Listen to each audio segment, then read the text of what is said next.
하나님께서 이사야를 부르시는 장면이 오늘 본문에 나오고 있죠. 하나님의 부르심을 받았을 때가 우시야 왕이 죽었을 때라고 이야기하고 있습니다. 그래도 우시야 왕은 나름대로 괜찮은 왕이었습니다. 이런 왕이 통치하는 세상이니까 그 땅을 살아가는 이스라엘 백성들의 삶은 좀 나름대로 신실하고 또 성숙한 삶을 살 수 있었을 것 같지만, 결코 이스라엘 백성들의 유다에 살아가는 삶의 모습은 그러하지 못했습니다. 그래도 나름대로 경건했던 왕이 죽었으니까 그 유다의 남유다의 환경은 얼마나 위기 상황 속에 있는지를 우리는 짐작할 수가 있습니다. 이런 때에 하나님께서 이사야가 성전에 들어가서 하나님께 기도하다가 하나님의 부르심을 받게 되어지죠. 사실 이사야는 역대하에 보면 26장에 보면 유대 왕국에서 나름대로 잘 나가는 고위 관료 중에 한 사람이었습니다. 그런데 이제는 그가 우시야 왕이 죽었을 때 세상 왕국을 위해서 일하는 것이 아니라 하나님 나라의 왕국을 위해서 일하도록 하나님이 그를 부르시는 모습을 보게 됩니다. 그는 성전에서 기도하다가 하나님의 영광을 보게 되어지고 하나님의 영광의 모습을 만나게 되어집니다. 그래서 오늘 읽은 말씀 속에 보면 그가 본 영광은 주께서 높이 들린 보좌에 앉으셨는데 그의 옷자락은 성전에 가득하였고 스랍들이 모시고 섰는데 각기 6날개는 두 날개로는 얼굴을 가리었고 두 날개로는 자기의 발을 가리었고 둘로는 날면서 서로 거룩하다 거룩하다 거룩하다 만군의 여호와여 그의 영광이 온 땅에 충만하도다라고 외치는 그런 영광을 보게 되어집니다. 이런 영광을 본 이사야가 했던 그런 고백이 우리가 잘 아는 대로 화로다 나여 망하게 되어졌도다.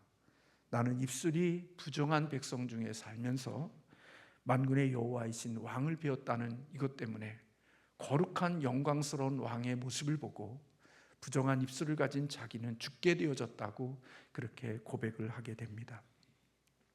하나님의 영광을 보고 자신이 괜찮은 사람이라고 말하는 사람은 그건 정신병자입니다. 주님을 만난 사람들 중에는 베드로도 나는 죄인입니다, 나를 떠나소서라고 고백을 하지, 주님 앞에서 거룩하신 주님 앞에 서서 자신이 괜찮은 존재를 발견해내는 것은 그건 불가능한 일인 것입니다.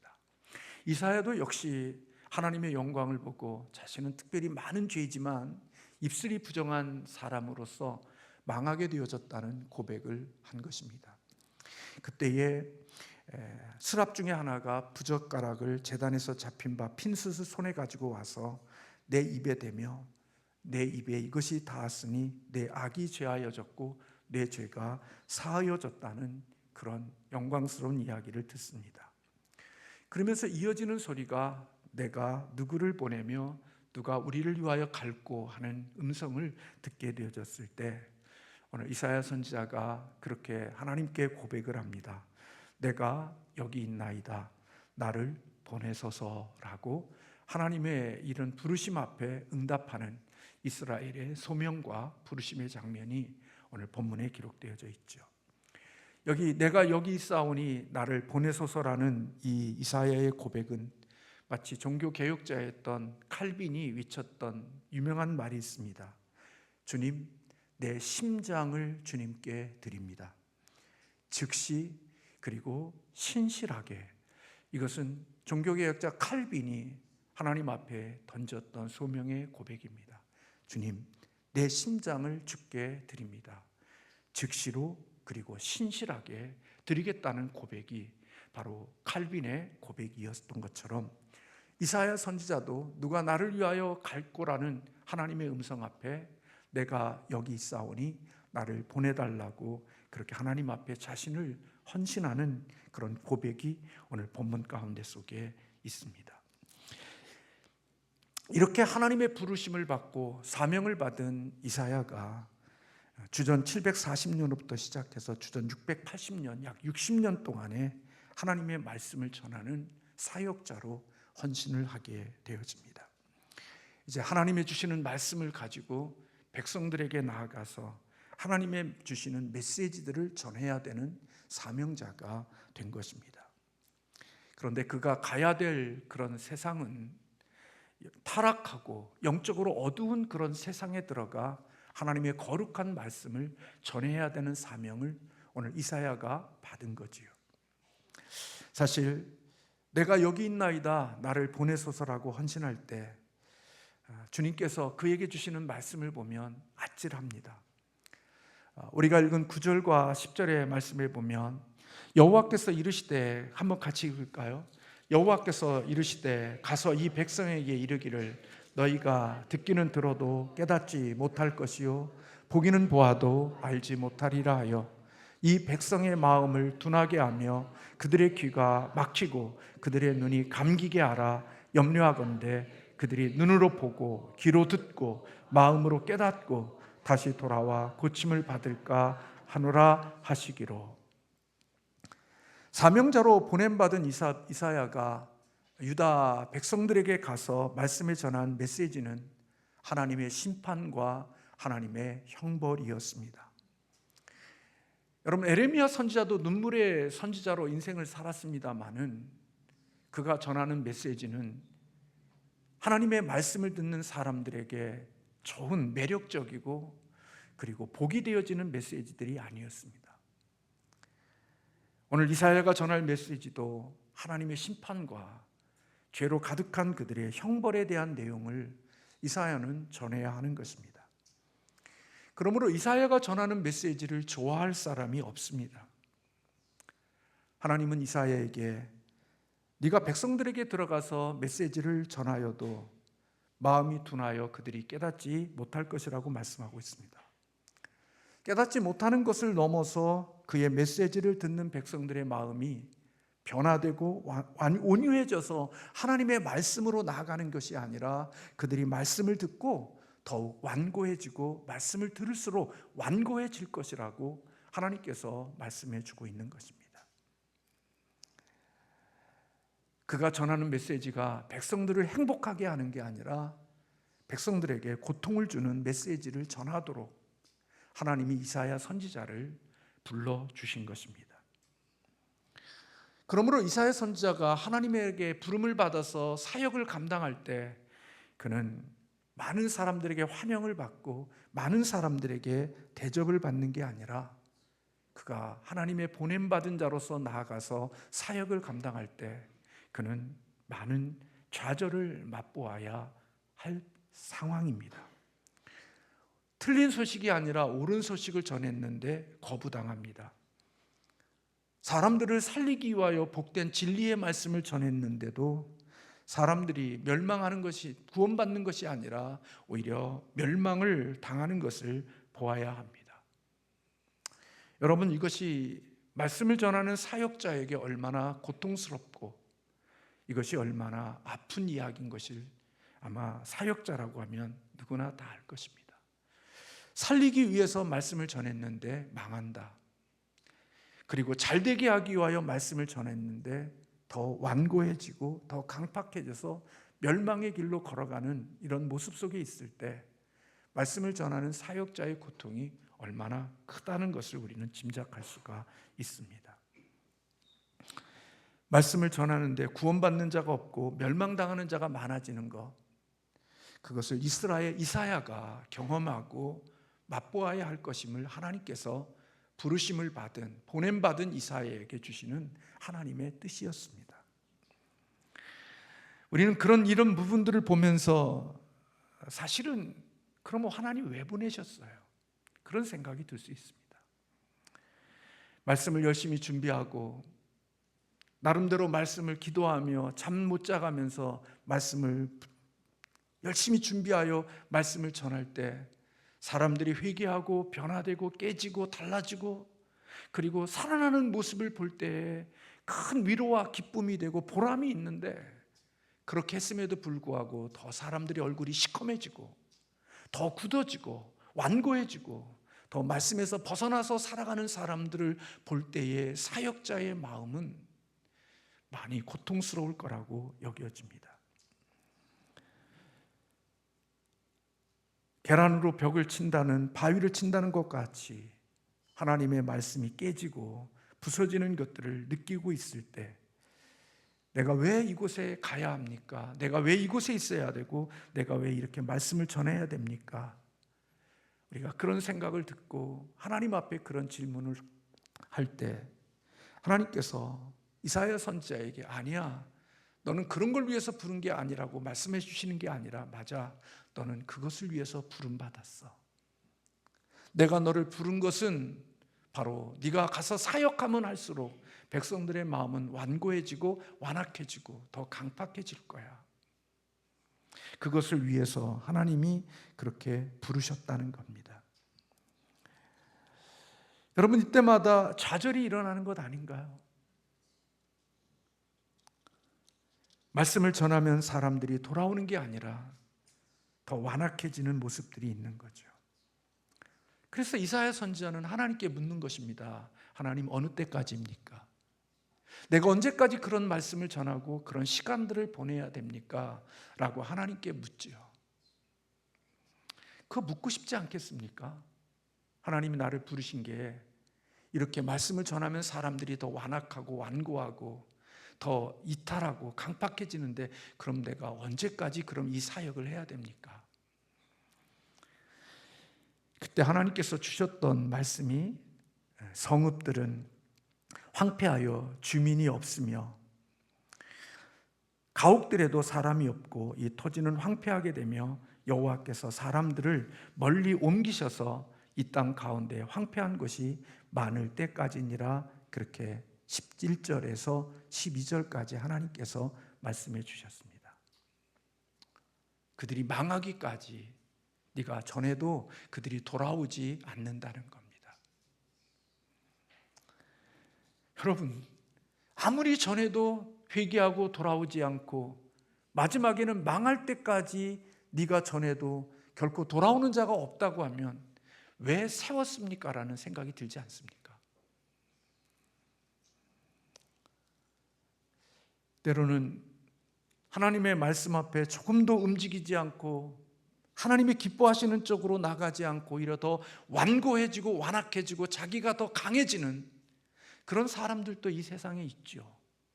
하나님의 말씀을 들으면 들을수록 더 견고해지고 더 완악해지고 더 강팍해지는 그런 사람들을 보면서, 아니, 이 하나님의 말씀을 왜 전해야 하는가 하는 그런 생각이 들 수도 있습니다.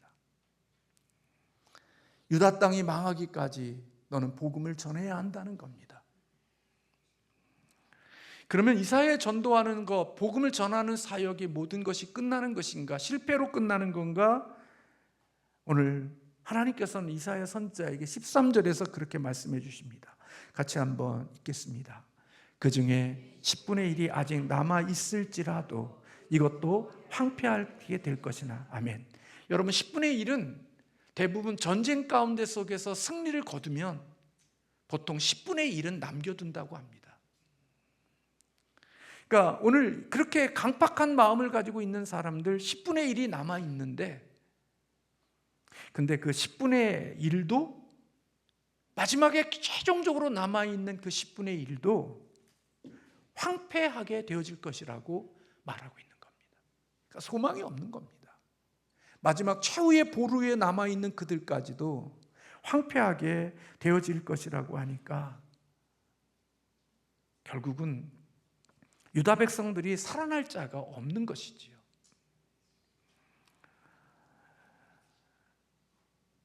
그런데 하나님께서는 오늘 주시는 말씀, 그 다음에 있는 말씀 같이 한번 읽겠습니다. 밤나무와 상수리 나무가 배임을 당하여도 그 그루터기는 남아있을 것 같이 거룩한 씨가 이 땅에 그루터기니라 하시더라. 남겨진 자가 있다는 겁니다. 모든 사람들이 황폐하고 완악하고 강팍해져서 멸망받아야 되는 최후에까지 멸망받지만 그 멸망받는 그 속에서도 그루터기로 하나님께 거룩한 씨로 남겨진 자들이 있기 때문에 그들을 위하여 너는 사역을 감당해야 한다는 것입니다. 다 죽은 것 같은 그 죽음 속에 생명의 씨앗이 숨겨져 있다고 하나님께서는 이사야 선지자에게 말씀해 주시는 것입니다. 오늘 교회에 있는 사람들 가운데는 오늘 교회 안에 들어와서 하나님의 말씀을 들으면 들을수록 더 완악하고 강팍하고 완고해져서 하나님의 뜻에 순종하는 사람이 아니라 하나님의 말씀을 대적하고 더 하나님의 말씀을 저항하는 것이 더 강해지는 사람들이 있을 수 있습니다. 그들을 보면서 하나님 나를 왜 여기에 세우셨어요? 이런 것을 보려고 나를 이곳에 있게 하셨어요? 하는 생각이 들 수 있지만 그런 많은 사람들 속에서도 하나님이 남겨진 그루터기 거룩한 씨들이 그 속에 있기에 오늘 그들을 위하여 복음을 전해야 한다는 것입니다. 사역의 결과가 시시해 보이고 사역의 모습들이 별로 열매가 없고 아무것도 없는 것처럼 보이는 그 속에서도 오늘 이사야 선지자는 유다가 망하는 그때까지도 하나님의 복음을 끝까지 전하는 사명자로 서야 함을 가르쳐주고 있는 것입니다. 어떤 면에서 보면 하나님의 사역자로의 부르심은 누가 이야기한 것처럼 우리는 성공으로의 부르심이라기보다는 신실함으로의 부르심이다라는 말이 어떻게 보면 이 시대는 맞는 것일지도 모릅니다. 저도 성공을 꿈꾸고 목회에 성공을 위하여 많은 몸부림치고 있습니다만은 하나님은 우리를 성공으로의 부르심이 우리의 부르심의 목적이라면 저를 포함하여 많은 사람들은 어떤 의미에서 보면 실패자인지도 모릅니다. 작은 농어촌 교회에서 몇 명 되지 않는 10명 이하에 되는 성도들을 붙들고 씨름하는 목회자들, 작은 상가에서 늘 어디로 갈까 방황하고 오늘 또 이 교회로 갈까 저 교회로 갈까 어디 교회로 옮길까라고 꿈꾸며 생각하고 마음의 갈등 속에 있는 그들을 붙들고 눈물로 기도하며 강단에서 기도하는 하나님의 종들, 그들은 분명히 실패한 목회자일 것입니다.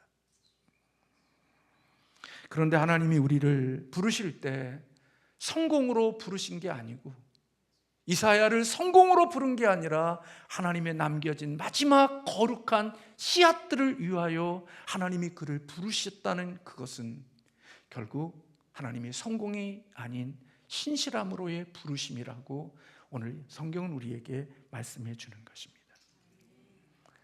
오늘 또 교회를 다니고 예수를 믿으면서도 이 세상의 성공을 꿈꾸고 예수를 따라가는 사람들, 그래서 나는 실패자인 것 같고 나는 교회를 잘못 선택한 것 같다고 생각하고 살아가는 사람들 속에서도 하나님은 아직까지도 하나님을 나는 그런 것이 아닌 하나님의 신실함으로서의 삶의 부르심을 생각하고 마지막까지 믿음의 길을 걸어가는 하나님의 사람들이 있다는 겁니다.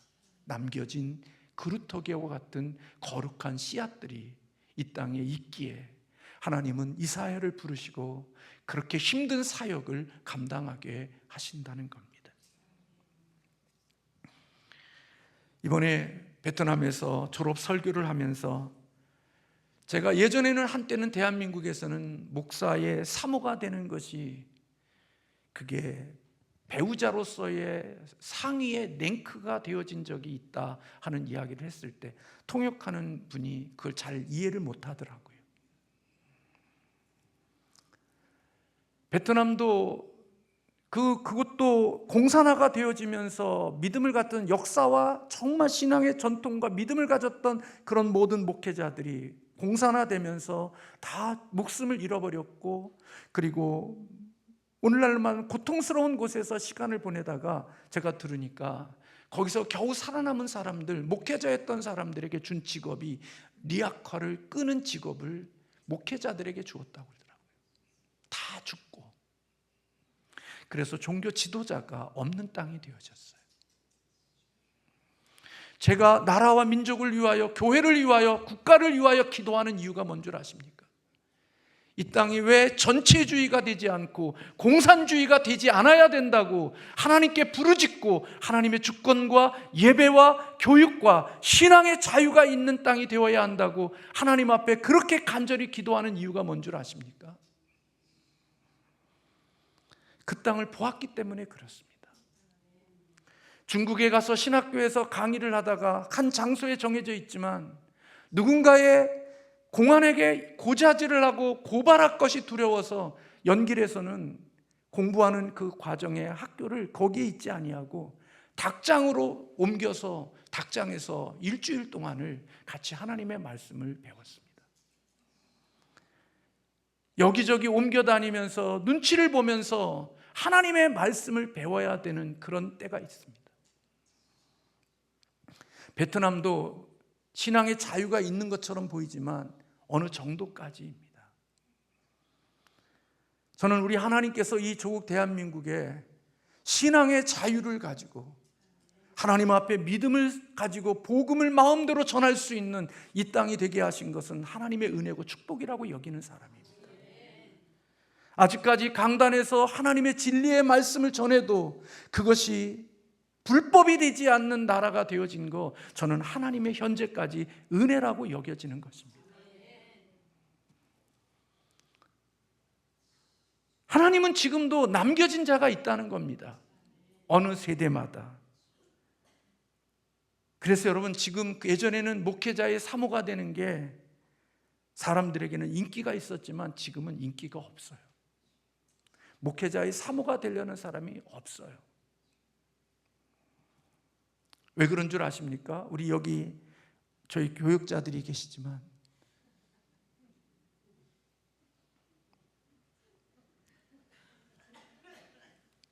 옛날에는 목회자가 되면 인생을 역전시킬 수 있다고 생각을 했어요.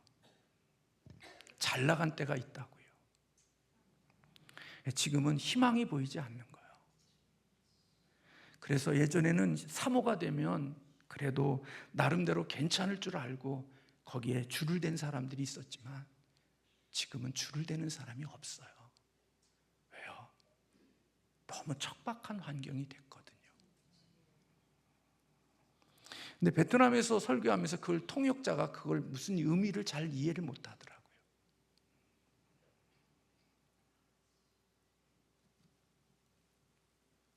사랑하는 성도 여러분, 그런 의미에서 보면 이사야 선지자는 실패자죠. 그러나 하나님은 이사야에게 낭망하지 말아야 될 것을 말씀하고 있는 겁니다. 남겨진 자를 위하여 너는 그 사명을 감당하는 사람이 되어야 한다는 겁니다. 여러분, 열심히 했다고 다 좋은 결과가 있습니까? 열심히 하면 할수록 더 얽히는 때가 많이 있지 않습니까? 더 힘쓰고 애쓸수록 더 복잡해지는 때들이 있지 않습니까? 적당하면 그래도 적당한 거라도 먹을 수 있는데 올곧으면 적당한 것도 잃어버리는 그런 때를 만나지 않습니까?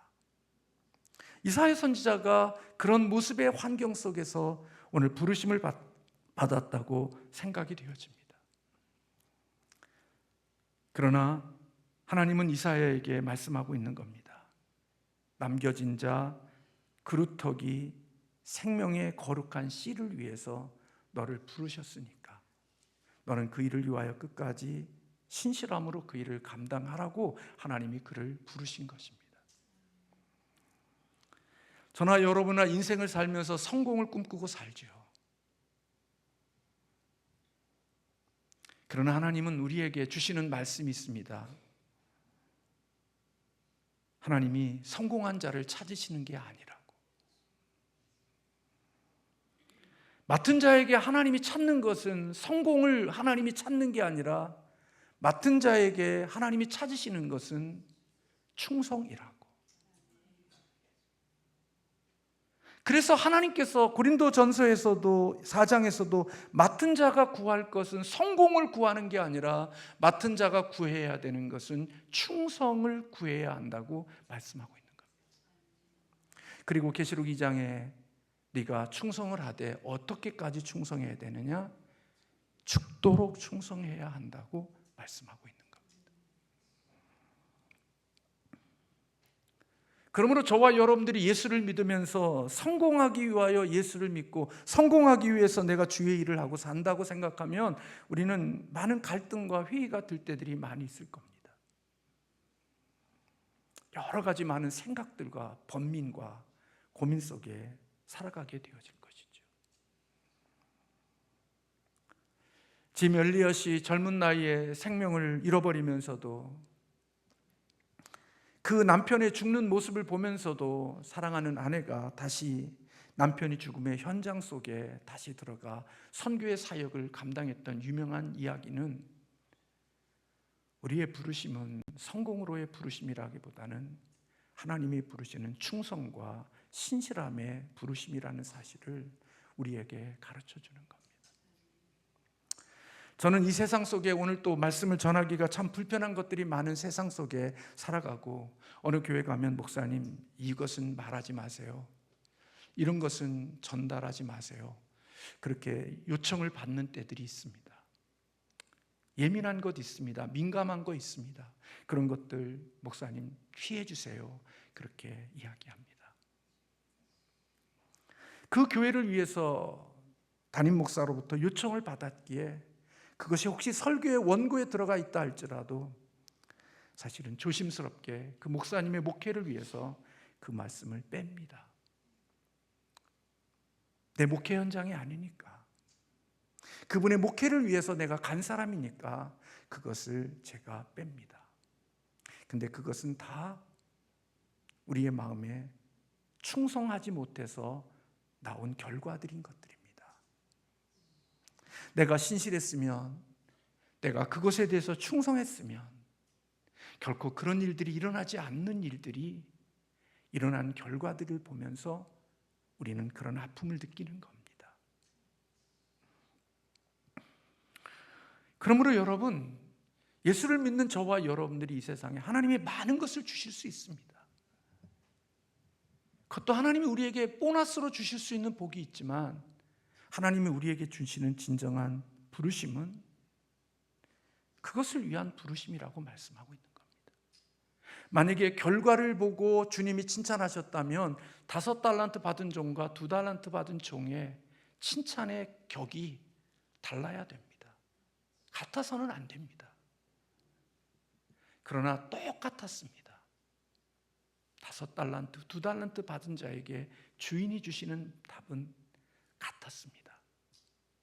왜요? 그들이 맡은 것에 본분을 다했기 때문에.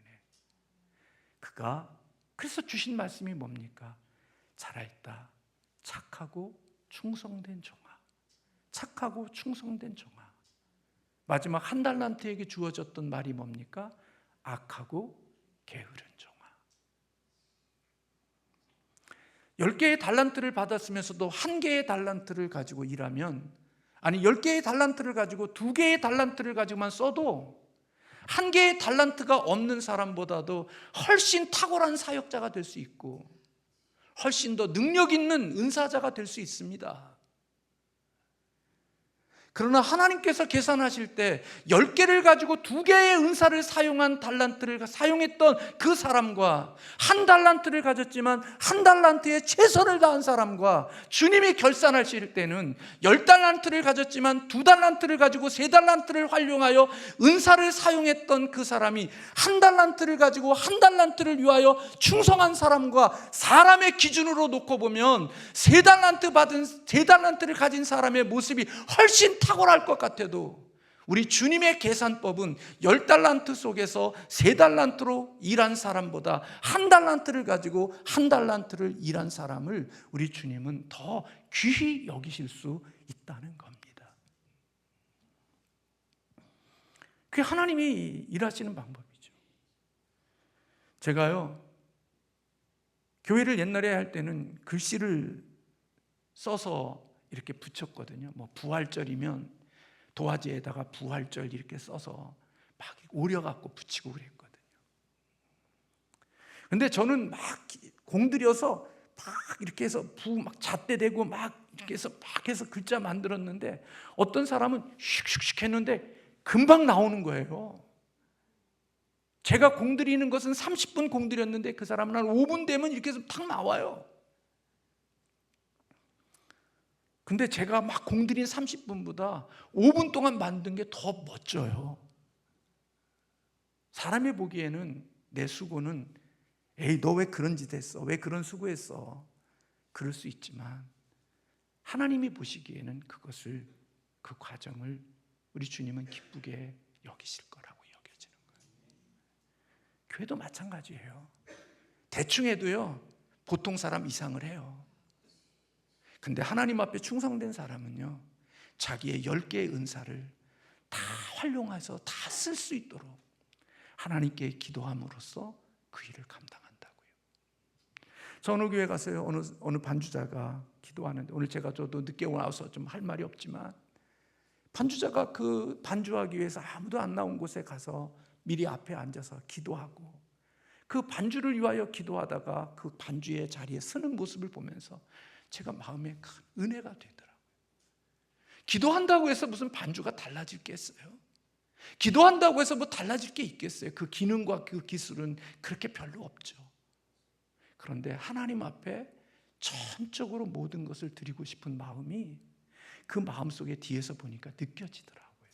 그 마음이.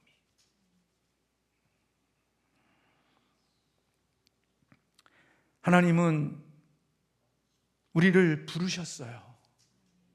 그리고 우리를 가래요. 그런데 가도 열매가 아무것도 없는 것으로 가래요. 얼마나 짜증나는 일이에요. 그런데도 가래요. 어제도 우리가 전도하면서 여러분들이 거리에서 사람들 나눠줄 때 그 사람하고 뭐가 있겠어요? 때로는 멸시당하는 것 같고 배척당하는 것 같고 밀쳐지는 것 같은 느낌을 가지고 있으면서도 우리가 미소를 가지고 나서 복음을 전하고 전도지를 주고 물티슈를 나눠주면서 그들에게 하나님의 복음을 전하고 말씀을 전하는 그 일들을 감당하는 것은 그 속에 하나님이 남겨준 거룩한 씨앗들이 있을 수 있음을 믿기 때문인 거예요. 우리는 알지 못하지만 보내신 그분의, 우리를 보내신 이유가 있기 때문에 열매가 없어 보이는 것 같아도 우리는 그곳에 가서 하나님의 보내신 그곳 속에서 우리는 우리의 주어진 일들을 감당하는 자들이 되어지는 거죠. 저는요 요즘 하나님께 참 더 열심히 살지 못한 것에 대한 부분들이 많이 깨달아져서 하나님께 회개도 하고 결단도 하고 결심도 하고 그럽니다마는 교회는요 지식인이 많아지는 게 아니에요. 교회는요 똑똑한 사람이 많아지는 교회가 좋은 교회가 아닌 거예요. 진정한 교회는요 똑똑하고 많은 것을 알아도요 궁극적으로는요 순종하는 그리스도인이 되어야 하는 거예요. 그래서 하나님이요 배우는 것보다 어떤 사람을 더 좋아하냐? 순종하는 사람을 좋아하셔요. 배우는 사람을 우리 주님께서 똑똑한 사람을 쓰실 것 같죠? 아니요. 제가 살아가면서 깨닫는 나 자신에 대한 경험을 통해서 깨달아지는 것은요 하나님 배우는 것 좋아하고 아는 것 열심인 사람을 하나님이 쓰시는 게 아니라 하나님은 순종하는 사람을 쓰셔요. 하나님의 역사는요 배우는 데서 나타나는 게 아니라 배운 것을 가지고 내 삶에 순종하는 자리에 섰을 때 그 순종의 자리 속에 하나님의 역사와 하나님의 능력이 있는 거예요. 그래서 순종이 없는 그리스도인은 똑똑한데 하나님의 능력이 없어요. 대단히 이 세상에서는 탁월한 지성인인데 하나님의 역사와 하나님의 능력은 별로 없어요. 왜요? 하나님은 순종하는 사람을 통해서 일하셨거든요. 그래서 예수님의 제자들 가운데 속에 그들 가운데는 지성인들이 있는 게 아니라 주님의 부르신 제자들 속에는 바울과 같은 사람도 있지만 그들에게 특징은 다 같이 주님의 말씀 앞에 순종하는 사람들을 주님은 사용하셨다는 거예요. 어떻게 순종하는 사람? 계산해보고 따지고 생각해보고 긴 시간 동안을 연구해보고 주님을 따르는 사람이 아니라 즉시로 순종하는 사람, 레위로 세관에 앉아 있을 때 나를 따라오라 할 때 그 자리에서 직접 예수님을 따라온 사람, 고기를 잡는 곳에서 나를 따라오라고 그럴 때 즉각 배와 그물과 아버지를 버려두고 예수님을 따랐던 순종의 사람들, 그들은 학문과 지식에서는 남다른 탁월함이 없었을런지 모르지만 하나님 나라를 위해서는 그들을 사용하셨다는 거예요.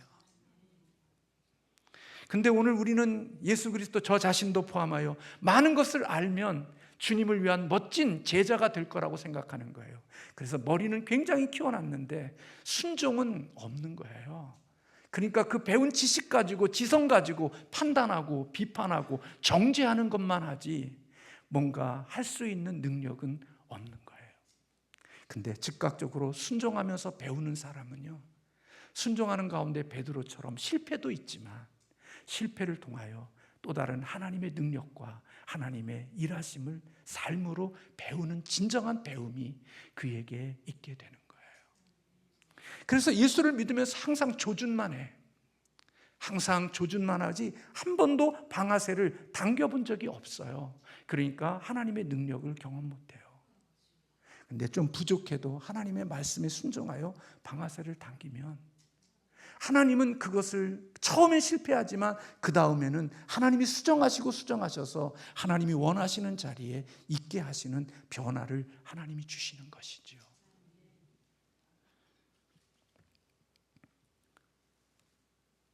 제가 산에 가야 건강하다는 거 알아요. 밤에 라면 먹으면 안 된다는 거 알아요.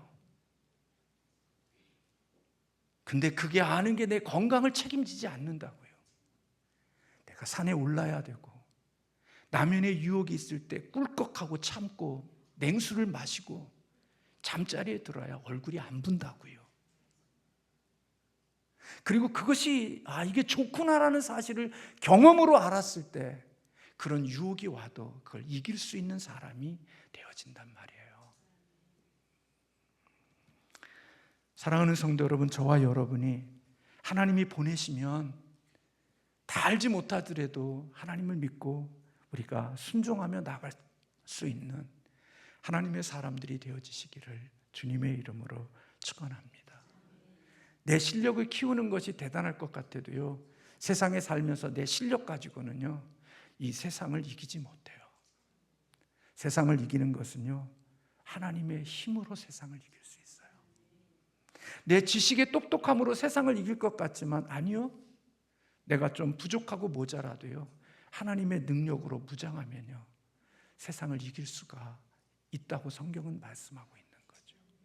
그리고 그런 이야기들을 성경은 기록하고 있는 거예요.